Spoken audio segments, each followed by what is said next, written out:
ওহির ঠিক বিশ্বাস হলো না। একে পাঠিয়েছে তাকে বাঁচাতে, তাও সম্ভব? অসম্ভব। রঙ্গন কথা বাড়ালো না, বলল, তোর বাবা ওয়েট করছে, চল। ওহি কিছু বলার আগেই ওকে হাত ধরে টানতে টানতে বাহিরে নিয়ে গেল। বাহিরে অন্ধকারাচ্ছন্ন, ঝিঝি পোকার ডাক ছাড়া আর কিছুই শোনা যাচ্ছে না। ওহির ভয় এখনো কাটেনি। তার রঙ্গনকে বিশ্বাস হচ্ছে না। খারাপ লোকের বন্ধু তো খারাপই হবে, তাহলে তাকে কি করে বিশ্বাস করবে? কিন্তু না করেও এখন কি উপায়? রঙ্গন বাইক তুলতে উঠে বসলো, বলল, আমি এক কথা বারবার বলতে পছন্দ করি না। উঠলে উঠ, না উঠলে রফিকের সেন্স ফেরা পর্যন্ত ওয়েট কর। কাজ হলো। ওহি লাফিয়ে উঠে বসলো। রঙ্গন এত জোরে বাইক চালালো যে 10 মিনিটে ওহিদের বাড়ির সামনে এসে পৌঁছালো। ওহি বাড়িতেই দৌড়ে ভিতরে চলে গেল। আরমান রহমান দরজা খুলে বসেছিলেন। মেয়েকে আসতে দেখে তিনিও ছুটে গিয়ে জড়িয়ে ধরলেন। ওহি আবার হাউমাউ করে কেঁদে ফেলল। মেয়েকে সুস্থ দেখে ভদ্রলোক রঙ্গনের দিকে কৃতজ্ঞতার দৃষ্টিতে তাকালো। রঙ্গন তাকে আর কিছু বলার সুযোগও দিল না। যেভাবে এসেছিল সেভাবেই চলে গেল। ওহিও সেদিকে তাকিয়ে রইল। রঙ্গনকে মারার জন্য সে বোধহয় এখনো অনুতপ্ত হলো না, কারণ তার এখনো সন্দেহ কাটেনি। এখন রফিকের কিছু করতে হবে, নইলে তারা তাকে ছাড়বে না। রঙ্গন পরিচয় গোপন রেখে রফিক ও তার বাপের সকল কীর্তি ভাইরাল করে দিল।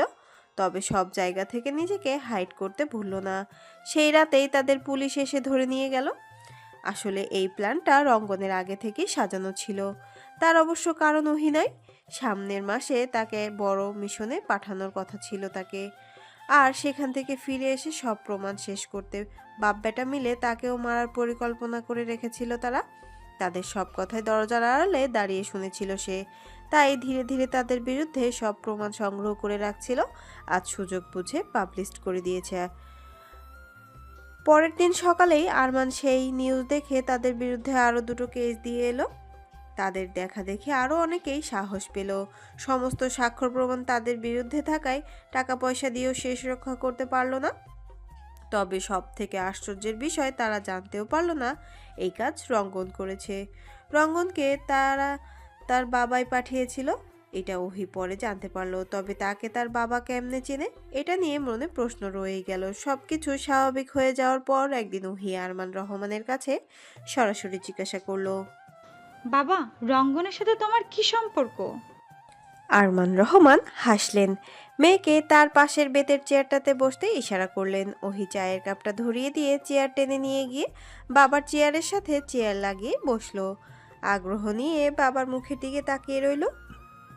আরমান রহমান চায়ে এক চুমুক দিয়ে একটু সময় নিলেন, অতঃপর বলতে শুরু করলেন, আমার নানার বাড়ির পাশে একটা এতিমখানা আছে না?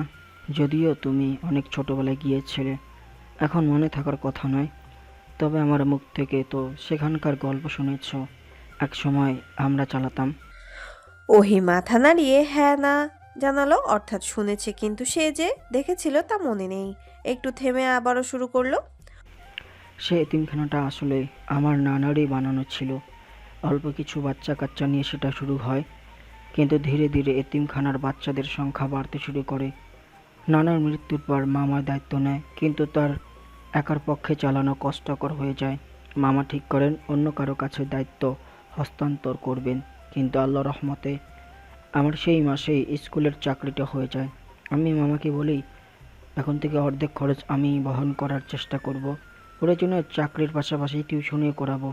মামা রাজি হন, যেহেতু নানার অনেক শখ ছিল এটা, তাই এই অফারে তিনি বেশ খুশি হন। মামা ভাগ্নে মিলে প্রাণপণে চেষ্টা করে যাচ্ছিলাম। 5 বছরের মাথায় হুট করে মামা মারা যান। সব দায়িত্ব আমার একা এসে পড়ে। তবে ততদিনে এতিমখানাটা বেশ জনপ্রিয়তা লাভ করে যায়। অনেকের মাঝে মাঝে সাহায্য করতে আসতো। একদিন দুদিনের খাবার অথবা পোশাক আশাক দিয়ে যেত। কেউ কেউ টুকটাক খেলনাও দিত।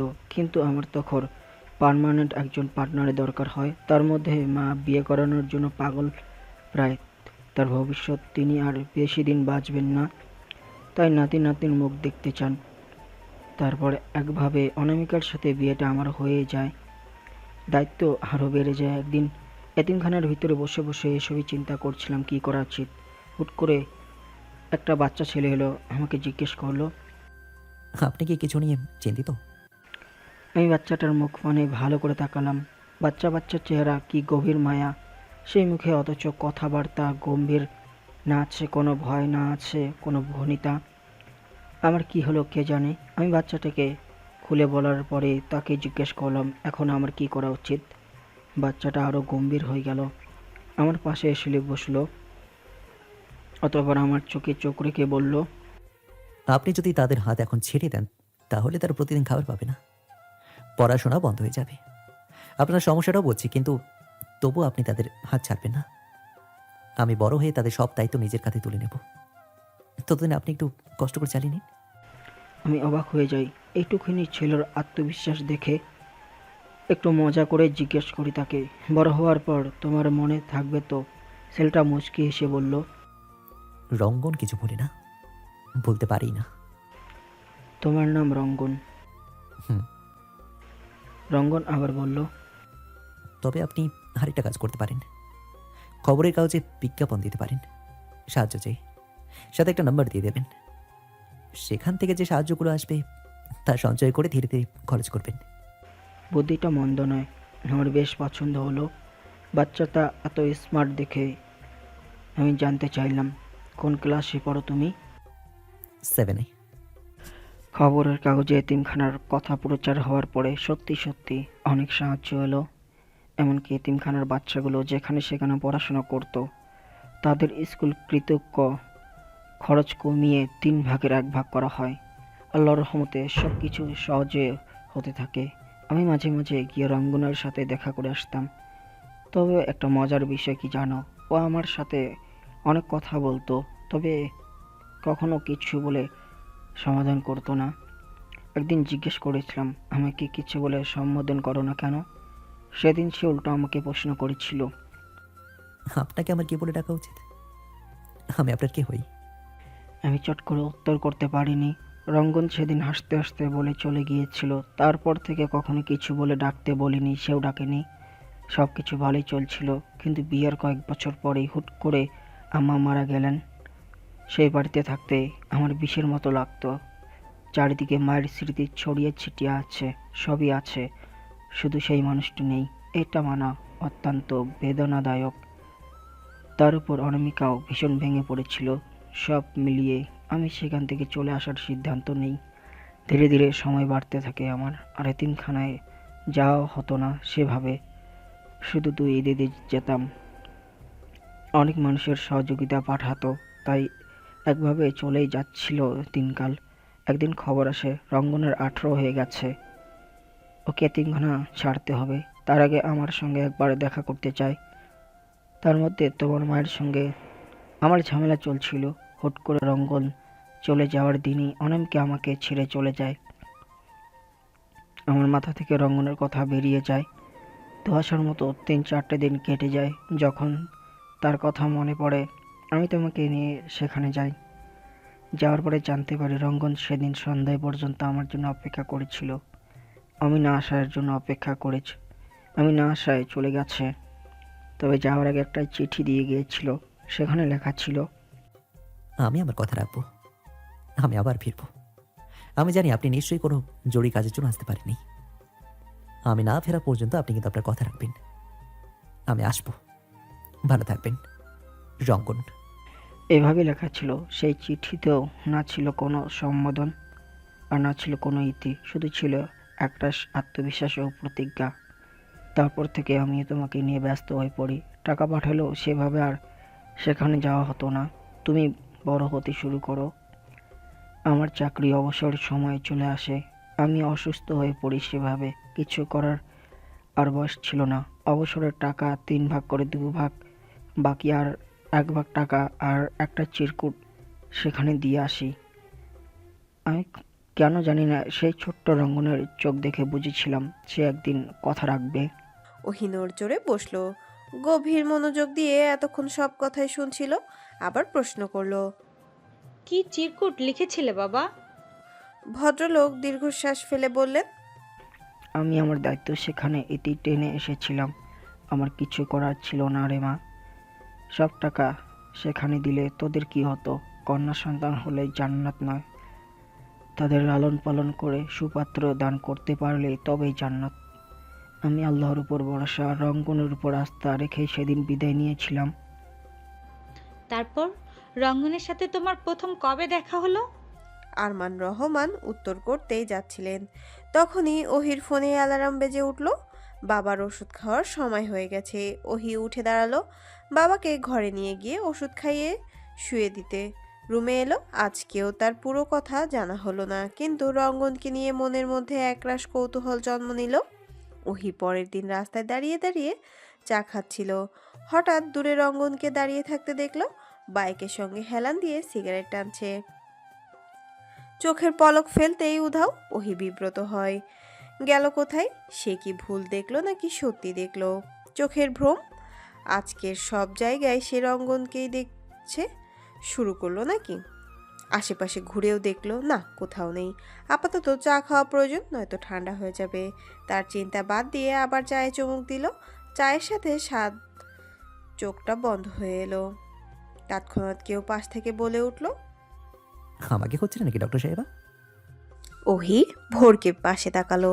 রঙ্গন এভাবে এত কাছে দেখে ভূত দেখার মতো করে চমকালো। একটু আগে তাহলে সে ভুল দেখেনি, ঠিকই দেখেছিল।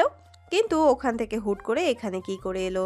মাথায় তালগোল লেগে গেছে। ওহির মুখে চিন্তার ছাপ দেখে রঙ্গন হাসে, তবে আজকের হাসির পরিমাণটা সামান্য ছিল না। লম্বা একটা হাসি দিল। হাসলে রঙ্গন বেশ সুন্দর লাগে। ওহি সেই হাসির দিকে গভীরভাবে চেয়ে এই প্রথম এত কাছ থেকে রঙ্গনের হাসি দেখল। হাসলে ছেলেটার গালে টোল পড়ে, এই প্রথম সে খেয়াল করলো। কই, এতগুলো বছরে তো কখনো টোল দেখেনি। আগে কি তবে ছিল না? এখন নতুন হয়েছে? তা কি করে হয়? হঠাৎ তার মস্তিষ্ক তাকে স্মরণ করালো সে একজন ডক্টর।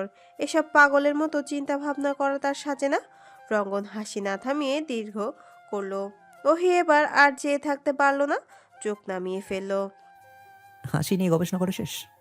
ওহি আবারও চমকালো, চোখ তুলে আবার তাকালো। একটু দূরত্ব নিয়ে দাঁড়ালো, মুহূর্তেই লজ্জায় আড়ষ্ট হয়ে নিচে তাকালো। কি ভয়ঙ্কর ব্যাপার স্যাপার! এই লোক মনের কথা কি করে বুঝলো?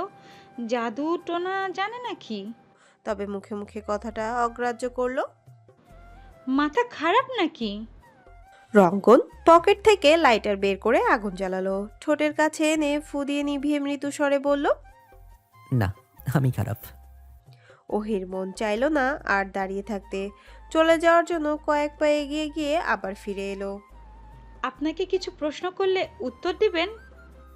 মন চাইলে দেবো, না চাইলে দেবো না। আবারও তেরামি।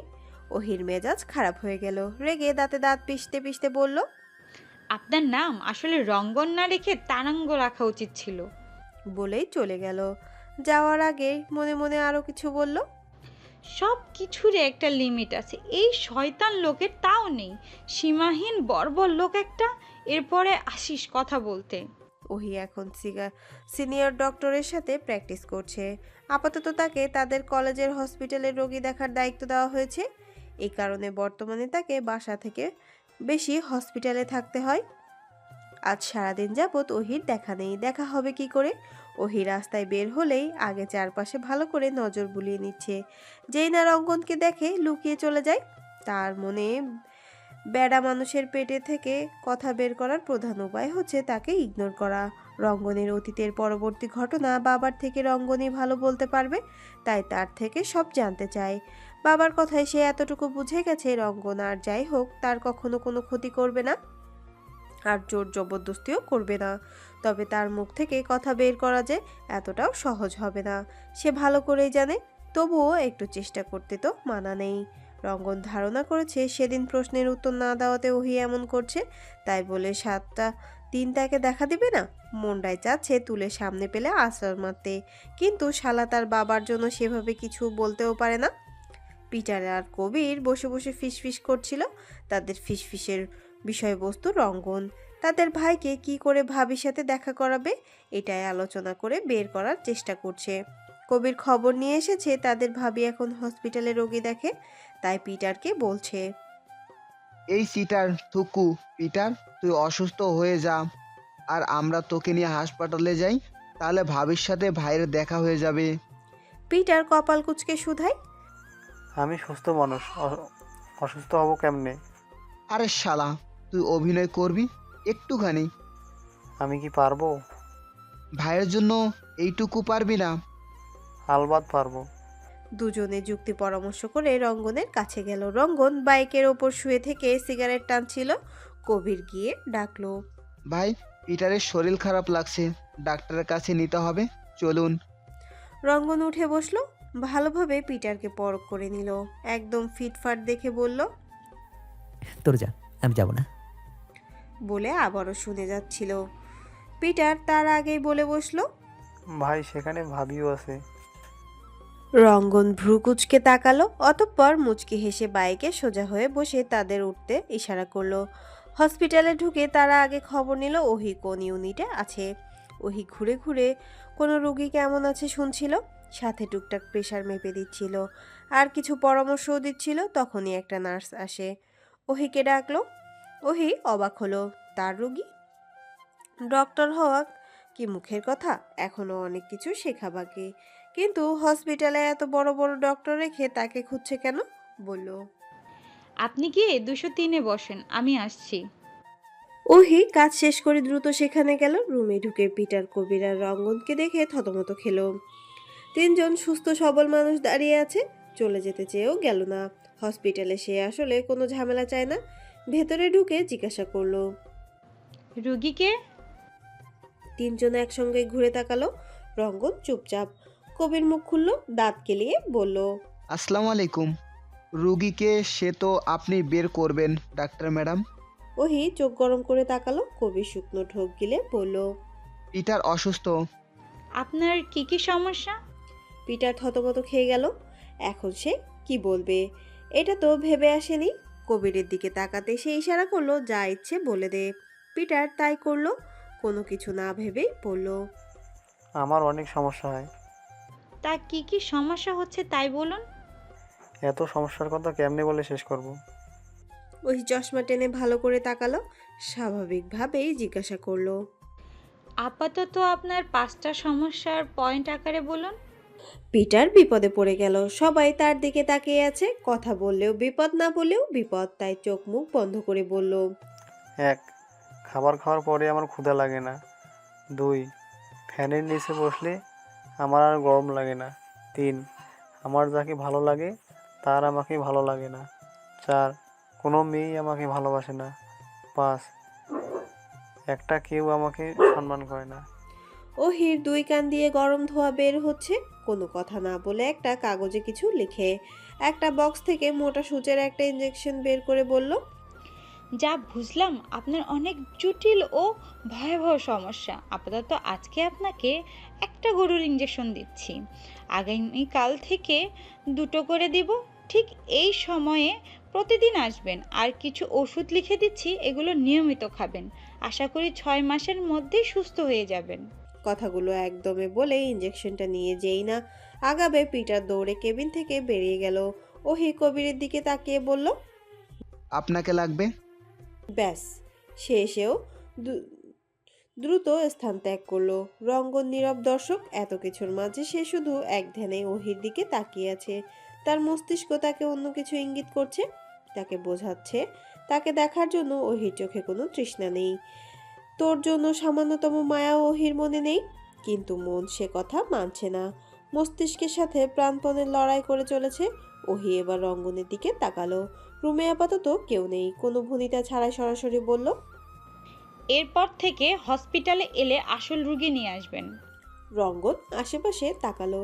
টেবিলে একটা কাচের গ্লাস দেখে চোখের পলকে গিয়ে তা হাতে তুলে নিয়ে দেয়ালে একটা আঘাত করলো। গ্লাসের মাথা ভেঙে যেতেই সেই মাথায় হাত রেখে শক্ত করে চেপে ধরলো।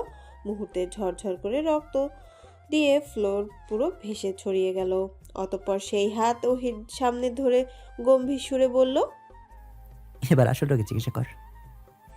এখানে অন্য কেউ হলে হয়তো এতক্ষণে ভয় পেত, ইমোশনাল হয়ে যেত, উতলা হয়ে জিজ্ঞেস করত, কি করলে, কেন করলে, পাগল হয়ে গেছেন, ইত্যাদি ইত্যাদি। তবে ওহি নির্বিকার, স্বাভাবিক। ওহি ওপাশ থেকে ঘুরে এসে রঙ্গনের হাতটা শক্ত করে ধরলো। রঙ্গন একবার হাতের দিকে তাকিয়ে আবার ওহির দিকে তাকালো, নিয়ে গিয়ে বেডে বসালো। অতঃপর ফার্স্ট এইড বক্স নিয়ে গিয়ে নিজেও অপোজিটে বসলো। ছোট ছোট কাজ ঢুকে পুরো হাতের অবস্থাটা ভীষণ খারাপ। ওহি অনেক মনোযোগ সহকারে সেই কাজগুলো কেচির সাহায্যে নিয়ে ধীরে ধীরে বের করছিল।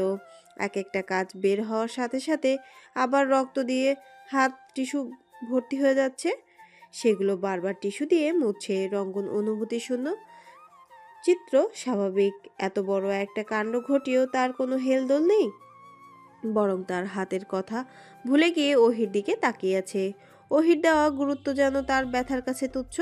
এতটা গুরুত্ব দিয়ে তার হাতের কাজ বের করছে, যা ভাবতেও তার ভালো লাগছে। ওহি এবার কথা বলল, জিজ্ঞাসা করলো, আপনার কি হাত জ্বলছে? রঙ্গন হঠাৎ চোখে মুখে গম্ভীর ভাব আনলো। গম্ভীর চোখে ওহির দিকে তাকালো। ওহি চোখ নামায় না, উত্তরের আশায় তাকিয়ে রয়। রঙ্গন গম্ভীর কণ্ঠেই বলে উঠল, না, পরাণ চলছে। ওহি চোখ নামাই, কিছু না বলে আবার নিজের কাজে ব্যস্ত হয়ে পড়ে। জিজ্ঞেস করলি না কেন? আমি জানি জিজ্ঞেস না করলেও আপনি বলবেন। ওহির সহজ স্বীকারোক্তি। রঙ্গন হাসে। রঙ্গন একটু থেমে আবার মৃদুমন্দ কণ্ঠে বলে, আমার নিজের হাতের উপরই আমার হিংসা হচ্ছে রে। ওহি ভরকায় জানতে চাই, মানে? হিংসা মানে বুঝিস? সে উত্তর করে না। ওহি কাজগুলো পরিষ্কার করে সুন্দর মতো ওষুধ লাগিয়ে ব্যান্ডেজ করে দিয়ে তারপর কথা বলে, ক্ষতটা ঠিক হয়ে যাবে, তবে একটু সময় লাগবে। ওষুধ দিলে খাবেন? সে ওষুধে কি পরাণের ক্ষত সারবে? মনে মনে জানতে চাইলো রঙ্গন, তবে মুখে প্রকাশ করলো না। সরাসরি অস্বীকার করে বলল, না। ঠিক আছে, এখন তবে আসতে পারেন। বলেই ওহি চলে যাচ্ছিল। রঙ্গন কিছুক্ষণ চুপ থেকে বলল, কিসের উত্তর জানতে চাস? ওহি প্রায় দরজার কাছাকাছি চলে এসেছিল। তার ডাকে পিছু না ফিরেই মনে মনে হাসলো, না ঘুরেই বলল, বিকেলে নদীর পাড়ে অপেক্ষা করবেন, আমি আসব। আমি আপনার এই শহরে আসার অতীত জানতে চাই। রঙ্গন সেই হসপিটাল থেকে বেরিয়ে এখানে এসে বসেছিল। বিকাল গড়িয়ে সন্ধ্যা হতে চলল। এতক্ষণ অপেক্ষা করিয়ে সবাই এলো। মেয়েটা অথচ কোনো কথা নাই, বার্তা নেই। সোজা এসে প্রশ্ন করলো। রঙ্গন অবশ্য অবাক হলো না। ওহি আরমান রহমানের মেয়ে হলেও তার কাছে মনে হয় সে আসলে তার বাবার মতো হয়নি, মায়ের মতো হয়েছে। দয়া মায়া তার মধ্যে খুব কম পরিমাণেই পরিলক্ষিত। সে আরমান রহমানকে ছাড়তে পারে, তার মতো নিষ্ঠুরতম মানুষ আসলে আর হতেই পারে না। কিন্তু সে কথা প্রকাশে উপায় নেই। ওহি তার মাকে পছন্দ করে না, বললে দেখা যাবে, কথা না বলেই চলে যাবে। রঙ্গন সরু চোখে তাকিয়ে প্রশ্ন করলো, হঠাৎ আমার অতীত জানার এত আগ্রহ তোর কেন জাগলো রে ডক্টরানি? কি ব্যাপার স্যাপার? হ্যাঁ, প্রশ্ন নয়, উত্তর শুনতে চাই। কড়া জবাব। রঙ্গন একটু সময় নিল, চুপচাপ নদীর ধারে গিয়ে বসলো। ওহিও আগালো তার থেকে বেশ খানিকটা দূরত্ব রেখে নিজেও বসলো। রঙ্গন দীর্ঘশ্বাস ফেলে অতঃপর চোখ বন্ধ করে ফেললো। অতীত। আমার যখন বয়স 18 হলো তখন আমার এতিমখানায় থাকার বয়স পড়িয়ে এলো। বলা হলো এখান থেকে নিজের পথ বেছে নিতে হবে, কারণ আমি এখন বড় হয়ে গেছি। এখন আর কারো সাহায্য সহযোগিতার প্রয়োজন নেই। হুট করে কোথায় যাবো বুঝছিলাম না, মনে চলছিল অন্য কিছু।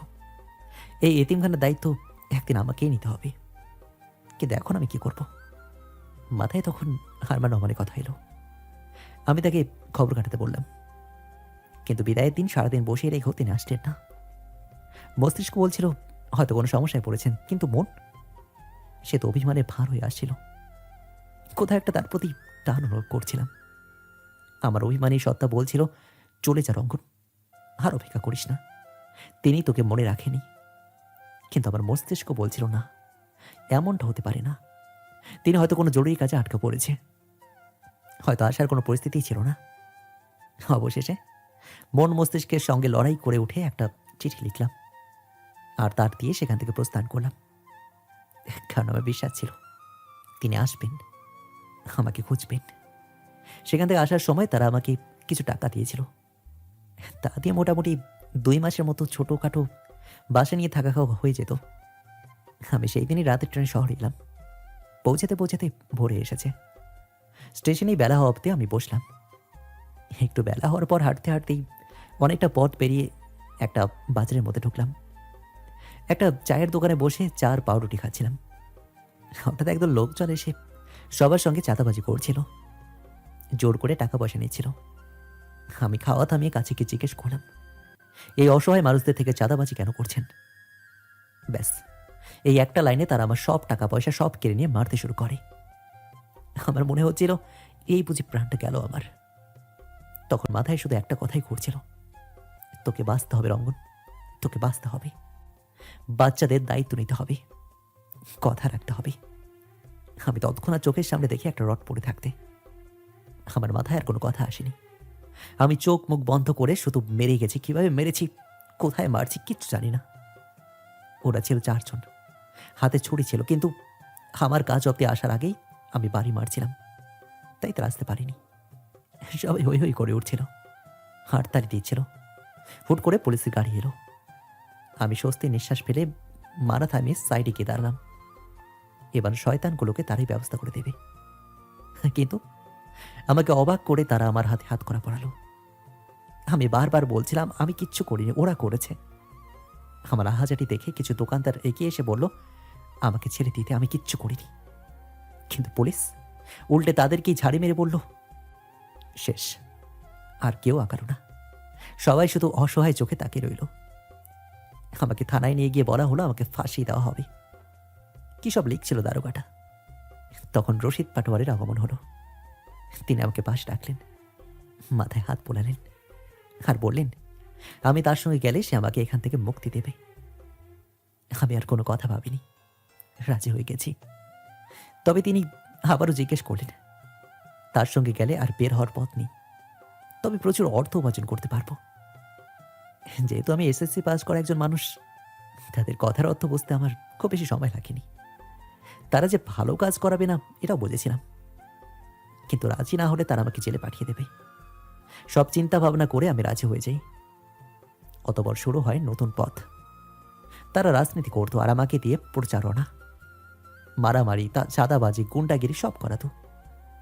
আর আমিও বাচ্চাদের কথা ভেবে করতে থাকি, কারণ এত কম বয়সে এত কম সময়ে সৎ পথে তাদের জন্য আমি কিছুই করতে পারতাম না। আমি পাটোয়ারি বাড়িতেই থাকতাম, খেতাম, রফিক পাটোয়ারির সঙ্গে ঘুরতাম, তাকে সঙ্গ দিতাম। সবাই মনে করতো আমরা ভালো বন্ধু, কিন্তু সে আমাকে মনে মনে চাকর ভাবত। আর আমি তাকে খুব একটা পছন্দ করতাম না। মূলত আমরা ছিলাম একে অপরের স্বার্থের বন্ধু। তবে এত কিছুর মাঝেও আমি আরমান রহমানকে বলিনি। তার খোঁজ নিয়ে তাকে খুঁজে বের করি। তার না আসার কারণ তার জন্য কষ্টদায়ক হলেও আমার জন্য ছিল স্বস্তিদায়ক কারণ। আমার বিশ্বাস ভুল ছিল না। আমি মাঝে মাঝে তাকে দূর থেকে দেখে আসতাম, তাই তার মেয়েটাকেও আগের থেকে চিনতাম। এভাবেই দিন যাচ্ছিল। হুট করে রফিক পাটোয়ারের নজরে তার পরিচয়। তারপর তো সবই জানা। আমার এখন যেতে হবে। রঙ্গন হাসে, সিগারেট বের করতে করতে বলে। কে ধরে রেখেছে? ওহি ছোট ছোট করে তাকায়, নাকের পাটা ফুলে ওঠে, দ্রুত পা চালিয়ে আগায়। হঠাৎ বিস্ফোরিত এক বাক্যে তার পা থামিয়ে দেয়, কথাগুলো বিড়বিড়িয়ে নিজেই আওড়ায়। তোর বাবা মাকে এক করতে পারলে তুই আমাকে কি দিবি? আচমকায় পিছু ফিরে চায়, ঘোরের মধ্য দিয়ে সামনে আগায়, একদম রঙ্গনের মুখোমুখি গিয়ে দাঁড়ায়। সহজ সাবলীল ভাবে আবার জিজ্ঞাসা করলো। আপনি কি বললেন? রঙ্গন আয়েশি ভঙ্গিতে সিঁড়ির সঙ্গে হেলান দিয়ে বসে, মিহি কণ্ঠে বলে। ভুল না, ঠিকই শুনেছিস। কিভাবে আর কেন আপনি তাদের মিল করাবেন? এত আপনার কি লাভ? মিনিট দুয়েক চুপ থেকে প্রশ্ন করে সে।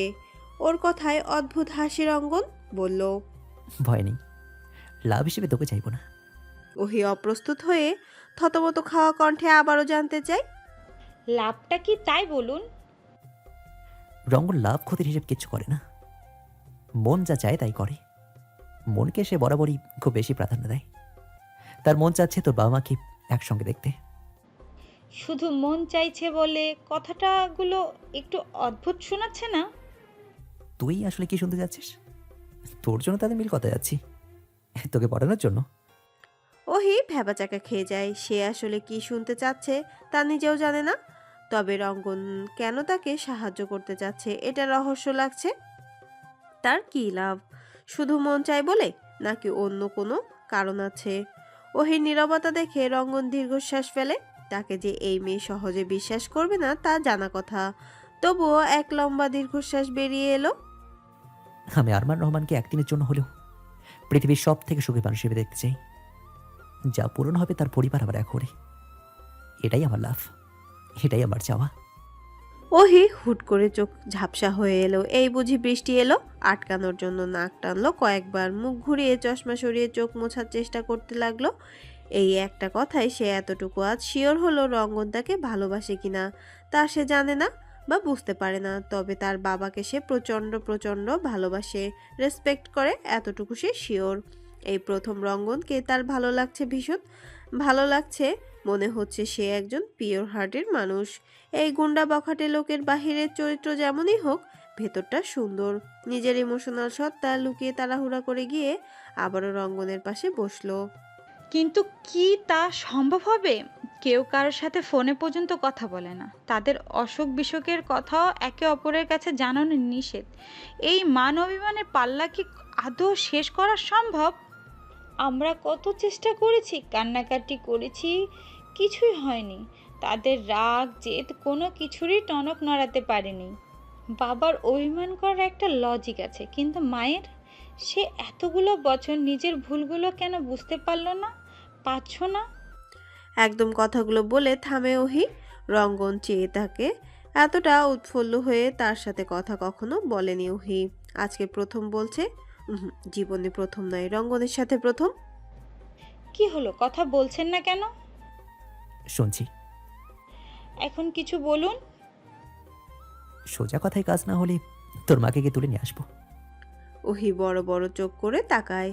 সে একটুর জন্য ভেবেছিল রঙ্গন অনেক ম্যাচিউর, বুদ্ধিমান, নিশ্চয়ই কিছু একটা করতে পারবে। আশার আলো ভেসে উঠেছিল চোখে, কিন্তু এমন কথা দুম করে নিভে গেল। বলল, এই বুদ্ধিতে আপনি তাদের এক করবেন? ধুর, আমিও না, আপনাকে সিরিয়াসলি নয় ভুল।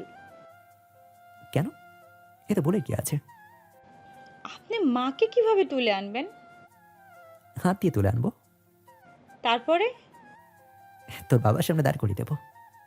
তারপরে তারা সুখে শান্তিতে সংসার করে দিবে? ফালতু বুদ্ধি যত সব। বিরক্তি নিয়ে ওহি বলে। রঙ্গন চিন্তিত হয়, কিছু একটা বেশ সময় নিয়ে ভাবতে থাকে, তারপর শয়তানি একটা হাসি দিয়ে বলে ওঠে, তোর বাসার পাশে এক মহিলা থাকে না, কি যেন নাম, তুই আন্টি বলে ডাকিস? ওহি নাম বলার প্রস্তুতি নিচ্ছিল, তার আগে রঙ্গন তার মুখের কথা থামিয়ে দিয়ে বলল, নাম লাগবে না।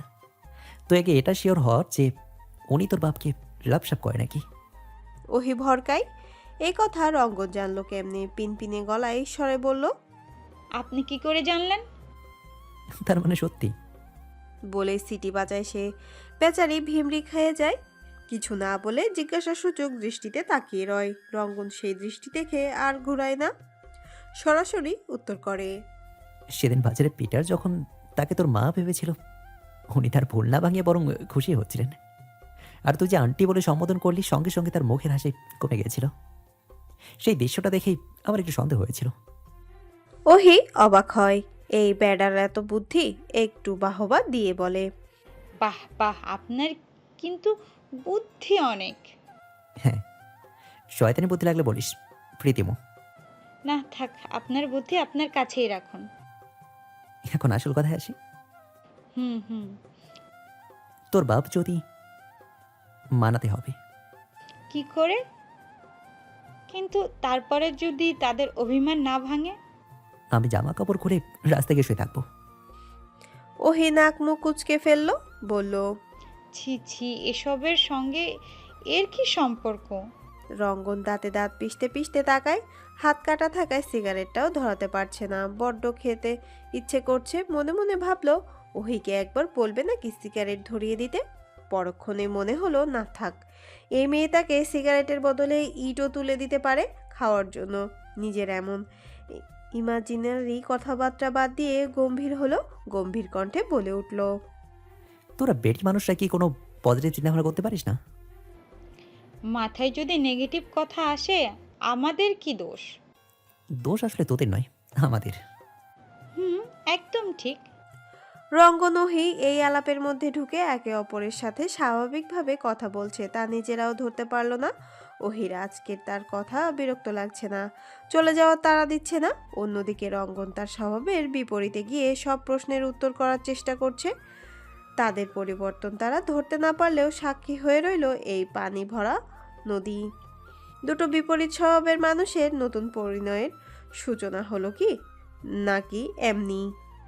রঙ্গন সে কথার প্রত্যুত্তর করলো না, পুরো বিষয়টা সুন্দর করে বুঝিয়ে বলল ওহিকে। সব শুনে ওহি মিটমিটি করে হাসছে, তা দেখে রঙ্গনও হাসে। ওহি তাকাতেই মাথা চুলকে উঠে দাঁড়ায়।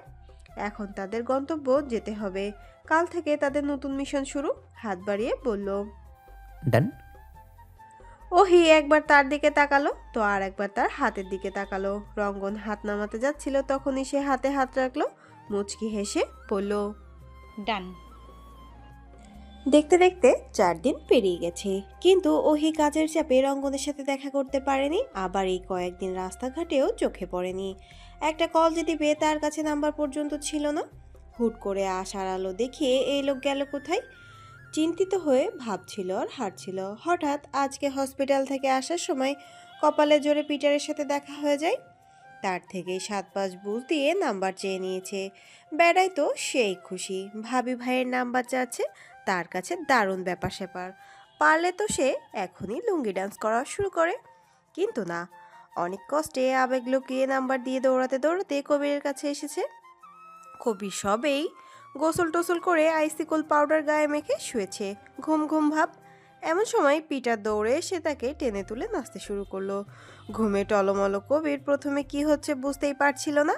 পিটার নাচতে নাচতে যেই না তার হাত ছেড়ে দিয়েছে, ঠাস করে নিচে গিয়ে পড়লো। কিসের ঘুম কিসের কি, এবার যেন সজাগ হলো। রেগে মেগে এলোপাতাড়ি মারতে শুরু করলো। বেচারা পিটার বলদের মতো হা করে রইল। সে তো খুশি ভাগ করতে এসেছিল, কিন্তু তার বাগে হুট করে মার কেন পড়ছে বুঝল না। কেন? কোনো মতে হাত ধরে থামিয়ে বলল, মারছিস কেন, কি হয়েছে? কে শোনে কার কথা? ও চোখ মুখ বন্ধ করে কিল ঘুষি লাথি মেরে যাচ্ছে। পিটার এবার বলেই ফেললো, আজকে ভাবি এসেছিল আজকে ভাবি এসেছিল ভাইয়ের নাম্বার নিতে। কবির হাত থেমে গেল। পিটার দুম করে নিচে বসে পড়ল।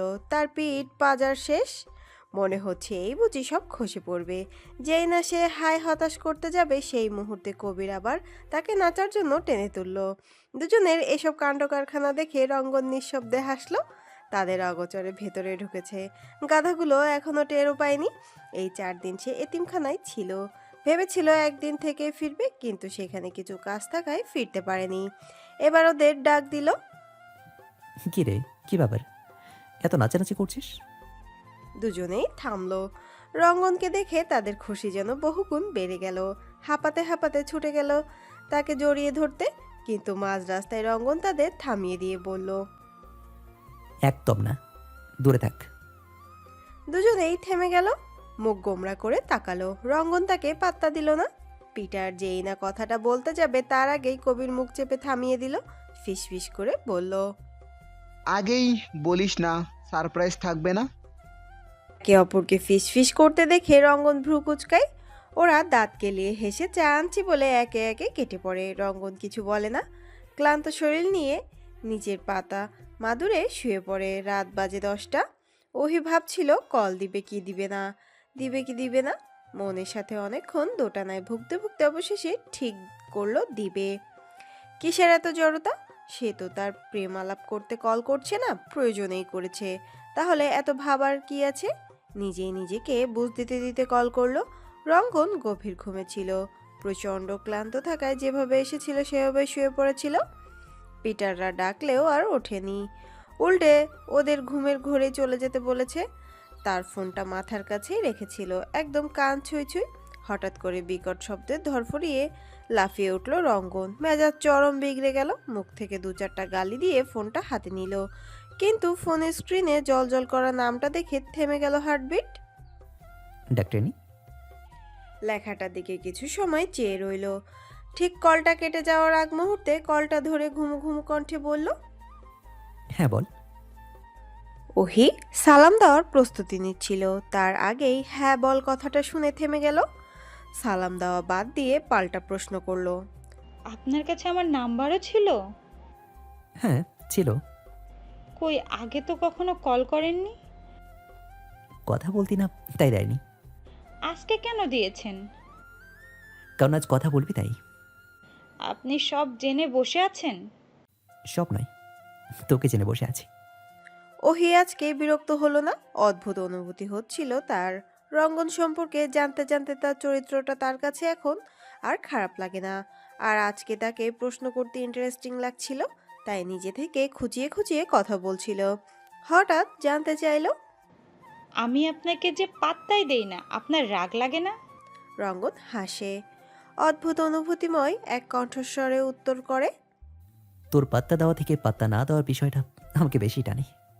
ওহি গলা খাকারি দিয়ে উঠল। তাড়াহুড়ো দেখিয়ে আসল কথায় আসার চেষ্টা করে বলল। কাজের কথায় আসি। রঙ্গন আবারও হাসে। এই কয়েকদিন ধরে কি হয়েছে সে নিজেও জানে না, তবে এখন তার মুখের রাগের থেকে হাসির রেখায় বেশি দেখা যায়। এতে অবশ্য অন্য কেউ অবাক হওয়ার আগে সে নিজেই অবাক হয়েছে। সেসব কথা আর বাড়ালো না, কাজের কথায় এলো। বলল, তোর একটা বোন আছে না? হ্যাঁ, আরও। ওর হেল্প লাগবে। ও ছোট্ট মানুষ, ও কি হেল্প করবে? যা করার নিজেদের করতে হবে।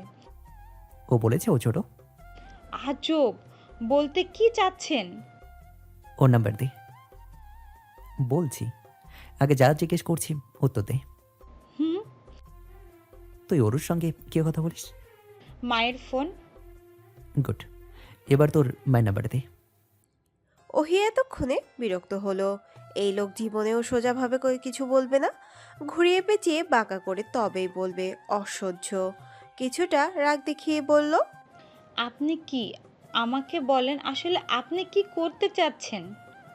রঙ্গনার পেঁচালো না, এবার মুখ খুলল। বলল, শোন, তুই তোর বোনকে কল দিয়ে আমার নাম্বারটা দিয়ে আমাকে কল করতে বলবি। আর তুই তোর সেই আন্টির কাছে গিয়ে কথা বলবি। তাকে জানালে হতে বেশি উপকার হবে। ওহি আবার প্রশ্ন করতে যাচ্ছিল, তার আগে আবার তাকে থামিয়ে দিয়ে তাকে বুঝিয়ে দিয়ে বলল কি করতে হবে না হবে। ওহি মাত্রই যাচ্ছিল তার একটু প্রশংসা করতে, কিন্তু কিছু বলার আগেই মুখের ওপর কলটা কেটে দিল। ওহি থতমত খেয়ে গেল। কত বড় খারাপ ভাবা যায়। এই লোক আসলে প্রশংসাই ডিজার্ভ করে না। বিড়বিড় করতে করতে ছোট বোনকে কল করলো। হ্যালো, আসসালামু আলাইকুম। রঙ্গন পাঠা বলছেন? পিটার টাসকি খেয়ে গেল। ফোনটা সামনে এনে দেখে আবার কানে নিয়ে বলল, আস্তাগফিরুল্লাহ, এই মেয়ে তোমার এত বড় সাহস ভাইয়ের নাম বিকৃত করো? মানে? ওনার নাম রঙ্গন পাঠান, পাঠা নয়। ও মিস্টেক। এখন বলো কে তুমি? আমি অরু। কোন অরু? তুমি কি রঙ্গন না? না, আমি পিটার। রঙ্গন ভাই ওয়াশরুমে গেছে। মিস্টার, এটা কেমন নাম? মিটার না, পিটার। ও, সে যাই হোক, তোমার ভাই ওয়াশরুম থেকে বের হলে বলবে আমি কল দিয়েছিলাম। এক্ষুনি যেন কল ব্যাক করে। পিটার ফোন ধরে দাঁড়িয়ে দাঁড়িয়ে ভাবছিল কে এটা। এইটুকু মেয়ে কথা বলে বড়দের মতো করে, বাবা, ভাবা যায়? রঙ্গন বেরিয়ে সরাসরি জিজ্ঞাসা করলো, কে কল করেছিল? অরু। রঙ্গন ফোনটা হাতে নিয়ে ওকে ইশারা করে বেরিয়ে যেতে বলল। ও চলে যেতেই কল করলো।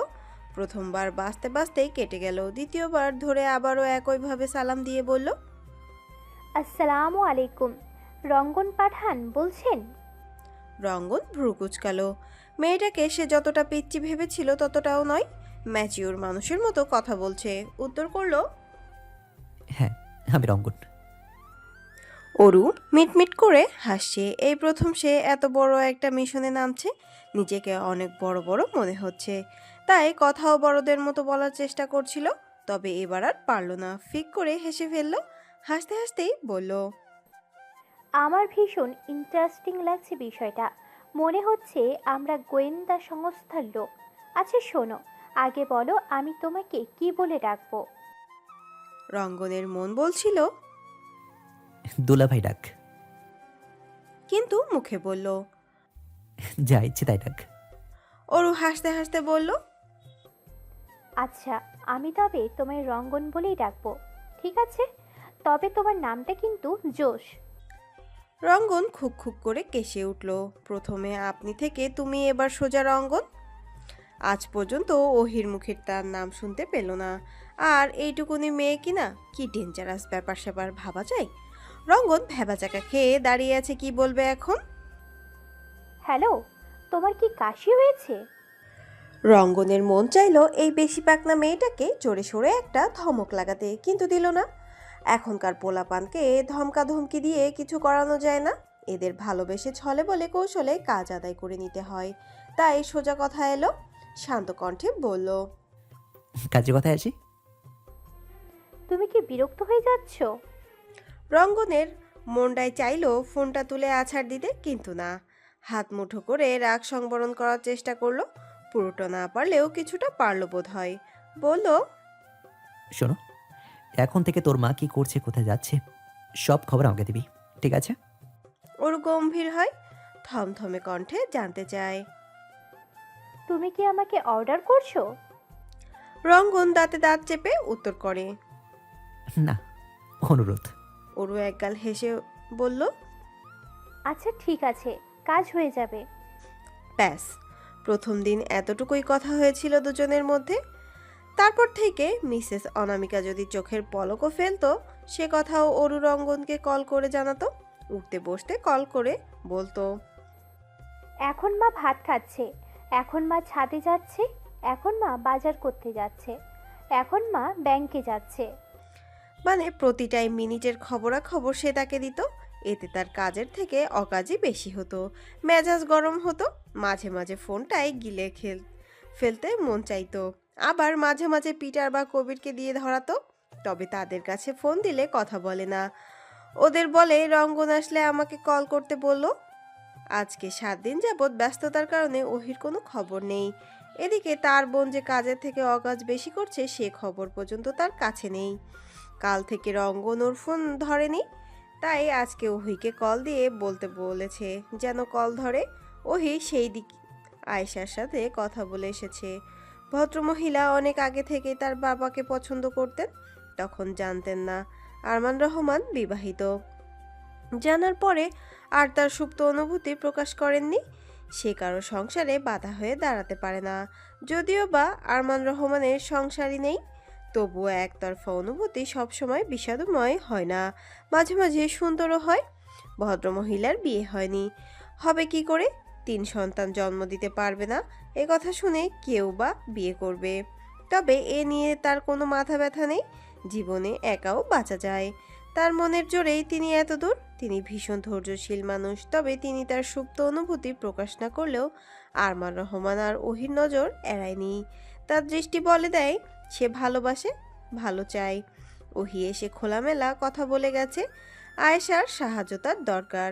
ভদ্রমহিলা হাসি মুখে রাজি হয়ে গেছে। তিনিও চান এই শেষ বয়স হলেও আরমান রহমানের একটা সুখী সংসার হোক, এই সৎ মানুষটা ভালো থাকুক। 7 দিন পরে ওহি এই কয়েকদিন কাজের চাপে কল করতে পারেনি। আজকে হসপিটাল থেকে এসে ফ্রেশ ট্রেশ হয়ে ফোন নিয়ে বসলো। ওহি কল করে সালাম দেওয়ার প্রস্তুতি নিচ্ছিল, তার আগেই সে কল ধরে নিরাশ কণ্ঠে বলে উঠল, তোর বোন কি জিনিসটা? কেন, কি হয়েছে? রঙ্গন গম্ভীর হয়, ফুস করে শ্বাস ছেড়ে বলে, আগে তো আমি খারাপ ছিলাম, এখন আমার মাথাও খারাপ করে ছেড়েছে। ওহি মিটিমিটি হাসছে। তার বিরক্তি আর একটু বাড়িয়ে দিতে মাথায় অন্য কিছু এলো, সুযোগ পেলে ছাড় দিতে নেই। ওহিও দিল না, চোখ কান বন্ধ করে মিহি কণ্ঠে বলল, অরু আপনাকে অনেক পছন্দ করেছে? রঙ্গন যেন আকাশ থেকে পাতালে ধপাস করে পড়ল। এই মেয়েও কি তার সাথে মজা নিচ্ছে নাকি? মানে মুখে যা আসছে তাই বলে যাচ্ছে। এতগুলো বছরে নিজের মনে তো জায়গা দিলই না, এখন এসে বলছে। তবে শয়তানি বুদ্ধি তারও কম নয়। মুচকি হেসে বলল, দুলাভাই হিসেবে? ওহি চমকালো ভরকালো, এমন কথা সে আসলে আশা করেনি। দুম করে কিছুক্ষণ বসে থাকে, হালকা হেসে অবাক হওয়ার ভঙ্গিতে বলল, আপনি এত সিরিয়াস হচ্ছেন কেন? রঙ্গন বিরক্তি নিয়ে বলে, ওকে একটু কম কথা বলতে বলবি। এই 7 দিনে কতবার যে কল করেছে বলে শেষ করা যাবে না। আমার সাথে এত কিসের কথা রে, এইটুকুনি একটা মেয়ের। ওহি জানতো এমনই হবে। ঠোঁট চেপে আবারও হাসলো, তার ভীষণ মজা লাগছে রঙ্গনকে বিরক্ত করতে পেরে। তার সব কথা শুনলো, তারপর উত্তর করলো, ওর স্বভাব তো জানেনই, কিন্তু এবার মনে হচ্ছে একটু অন্যরকম ভাবছে আপনাকে নিয়ে। রঙ্গন অবাক হয়ে শুধালো, মানে? ওহি হাসতে হাসতে বলল, রঙ্গন আপনাকে নিয়ে নাকি আজকে স্বপ্নও দেখেছে। তুই মজা করছিস আমার সাথে? না না না, আমি শুধু সাবধান করে দিলাম। চট করে কল কেটে দিল। মাথা ধরে গেছে তার, ছোট বোনের পাল্লায় পড়ে বড়টাও এখন নষ্ট হয়ে গেছে। কাজের থেকে অকাজের কথা বেশি বলে, কই আগে তো এমন ছিল না, এখন কেন এমন করছে? কল কেটে দেওয়ার পরে ওহি অট্টহাসিতে ফেটে পড়ল। রঙ্গনকে জ্বালাতে পেরে তার ভীষণ ভালো লাগছে। যাই হোক, বেড়া মনে হয় ভীষণ ক্ষেপে গেছে। এবার আর কল করলো না, মেসেজ লিখলো কিন্তু সেন্ড হলো না। ধুর, ফোনে তো টাকা নেই, মিনিট তোলা ছিল, তাই দিয়ে কল করেছিল। হোয়াটসঅ্যাপে ঢুকে দেখলো সেখানে পাওয়া যায় কিনা। নাম সার্চ দিতেই পেয়ে গেল, তার নিজের ছবি দিয়ে প্রোফাইল দেওয়া, হাতে গিটার নিয়ে বসে আছে। নিশ্চয়ই তার দুই সঙ্গীর একসঙ্গে তুলেছে। ঠোঁটে ফুটে উঠলো এক চিলতে হাসি। এবার এখানে লিখলো, আপনি কি রেগে গেছেন? মেসেজ টোন শুনে রঙ্কন আবার ফোন নিল। হোয়াটসঅ্যাপ থেকে নোটিফিকেশন এসেছে, গিয়ে দেখলো ওহির নাম্বার, একটা বাচ্চা মেয়ের অ্যাপ্রন পরা ছবি দেওয়া। রিপ্লাই করলো। না, খুশি হয়েছি। আসলে রঙ্গন বুঝলো ওহি তাকে নিয়ে মজা নিচ্ছে, তাহলে সে কেন বাদ যাবে? সুযোগের সদ্ব্যবহার করতে হয়। বলল, জানিস, আজকে আমি একটা স্বপ্ন দেখেছি। কি স্বপ্ন? খুব ভয়ঙ্কর স্বপ্ন। বলুন শুনি। আমি দেখলাম। কি?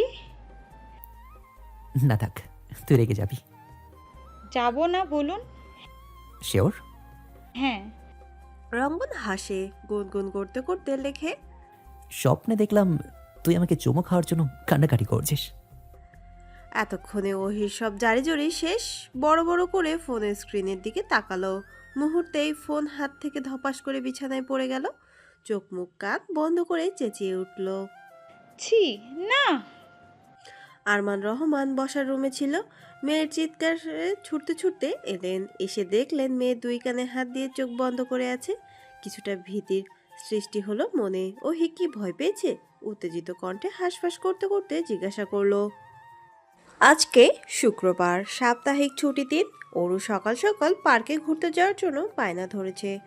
অনামিকার শরীরটা খুব একটা ভালো লাগছিল না, ভেবেছিল আজকে বাসায় থেকে একটু রেস্ট নিবে।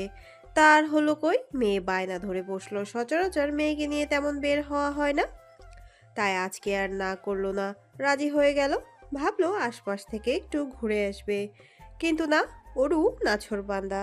আশেপাশে নয়, তার বলা জায়গাতেই যেতে হবে, নইলে সে যাবে না। কি আর করার, মেয়ের কথায় রাজি না হয়ে উপায় আছে? তবে জানালেন এখন নয়, বিকাল 3টার পর বের হবেন। অরুকে আর পাইকে দাঁত কেলিয়ে হাসতে হাসতে দূর। অনামিকা আলমারি খুলে নতুন একটা বোরখা বের করে রাখলেন। কালকে অফিস থেকে ফিরে বড্ড ক্লান্ত লাগছিল, তাই আর ধুয়ে দেওয়া হয়নি।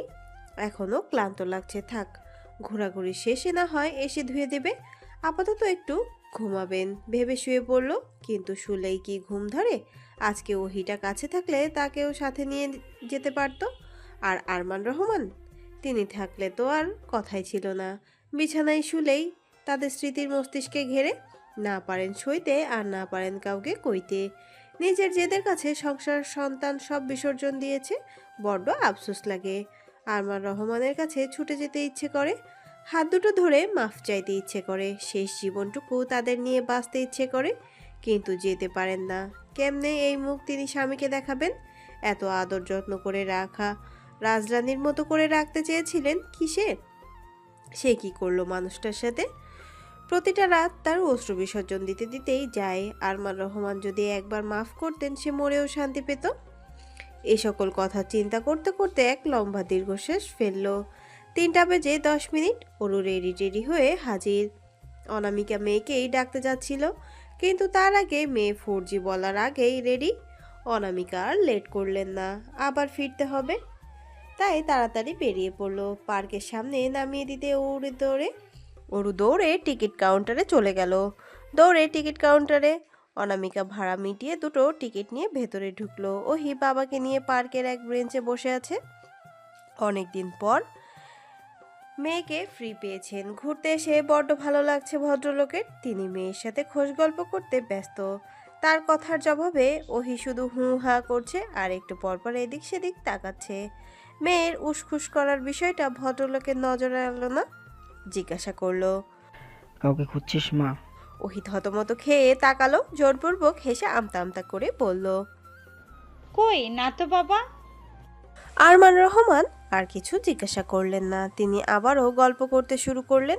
ওহি গল্প শোনার ভান করতে করতে ফোন বের করে আয়েশা একটা মেসেজ দিল, কোথায় আছে, কখন আসবে, লিখে সোজা হয়ে বসলো। কিছুক্ষণের মধ্যেই আয়েশা হাজির। দৌড়ে থেকে ওহিকে হাই দিয়ে এগিয়ে এলো, বললেন। হাই ওহি বেটা, তোমরা এখানে? আরে আন্টি তুমি এখানে? এই তো একটু ঘুরতে এলাম। তোমরা? আমরাও। বাহ বাহ, তাহলে তো ভালোই হলো, ঘোরাঘুরির সাথী পেয়ে গেলাম। আমরাও তো পেলাম। দুজনেরই এমনভাবে কথা বলছে যেন অপ্রত্যাশিতভাবে দেখা হয়ে গেল। আরমান রহমান চুপ করেই আছেন। তিনি আয়েশাকে খুব একটা পছন্দ করেন না, তার মূল কারণ তাকে পছন্দ করা। তার মুখের রিয়াকশন দেখে আয়েশা বুঝে ফেললেন তার মনোভাব, বললেন। ওহি বেটা, আমি না হয় যাই, তোমরা বাবা মেয়ে এসো। আমি বোধহয় বিরক্ত করলাম তোমাদের।